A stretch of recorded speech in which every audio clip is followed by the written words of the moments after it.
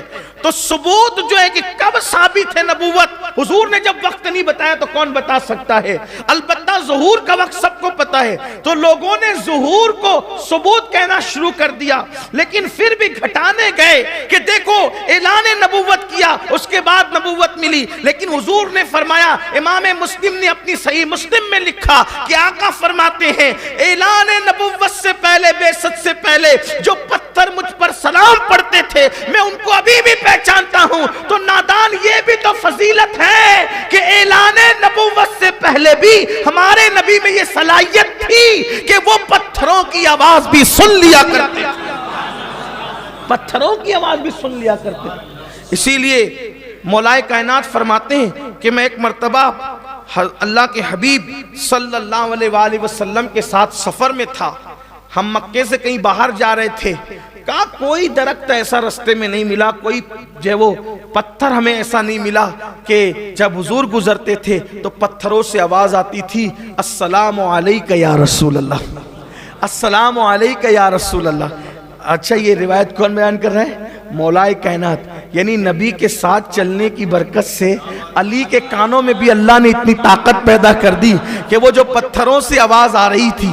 دیکھو خاص بات, سلیمان علیہ السلام نے جو پرندوں کی بولیاں سنی, ان کے ساتھ بیٹھنے والوں نے اس کو سمجھا نہیں, اس کو سمجھا نہیں, لیکن یہ فیضان مصطفیٰ جان رحمت, یہ فیض نبوت ہے کہ جو حضور کے ساتھ چلا اللہ نے اس کو بھی پتھر کی آواز سنوا دی, درخت کی آواز سنوا دی. اس کے بعد اللہ اکبر, سلیمان علیہ السلام کے پاس تخت تھا, یہ شان سلیمان علیہ السلام ہے, یہ شان سلیمانی ہے, ان کے پاس تخت تھا, اور وہ تخت ایک دن میں صبح سے شام تک کے 1 مہینے کی مسافت تک اڑتا تھا, اور میرے نبی کا براق تھا. پہلے تو رفتار تخت صبح سے شام تک 1 مہینے کی مسافت, اور براق کی رفتار پلک کے جھپکتے کہاں پہنچا. اور پھر سلیمان علیہ السلام کا براق زمین پہ اڑتا, سلیمان علیہ السلام کا تخت زمین پہ اڑتا تھا, اور اپنے نبی کا براق آسمانوں میں بھی پرواز کرتا. سلیمان علیہ السلام لشکر میں جا رہے ہیں, 3 میل کے فاصلے سے, 3 میل, اگر آج کے حساب سے اس کا اندازہ لگائیں تو 3 میل ہوتا ہے 4.5 کلومیٹر. 3 میل کے فاصلے سے سلیمان علیہ السلام نے چونٹیوں کی آواز, چونٹی کی آواز سنی. چونٹی بات کر رہی تھی اپنی چونٹیوں سے, ماتحت چونٹیوں سے, اس کی آواز سنی اور مسکرا دیے. کتنے کان کی شان ہے, 3 میل کے فاصلے سے چونٹی کی آواز سنی, اپنے نبی کی شان. کتنا فاصلہ ہے؟ 3 میل. آواز کس کی؟ چونٹی کی. میرے نبی فرماتے ہیں جب میں ماں کے پیٹ میں تھا تو لوح محفوظ پر چلنے والے قلم کی آواز کو سن لیا کرتے. وہاں 3 میل ہے, یہاں میلیں ختم ہے, نہ میل ہے نہ سنگے میل ہے. یہ اپنے نبی کی شان ہے. دیکھو کوئی ایسی شان والا دنیا میں نہیں آیا جو شان اللہ نے اپنے محبوب صلی اللہ علیہ وآلہ وسلم کو عطا فرمائی.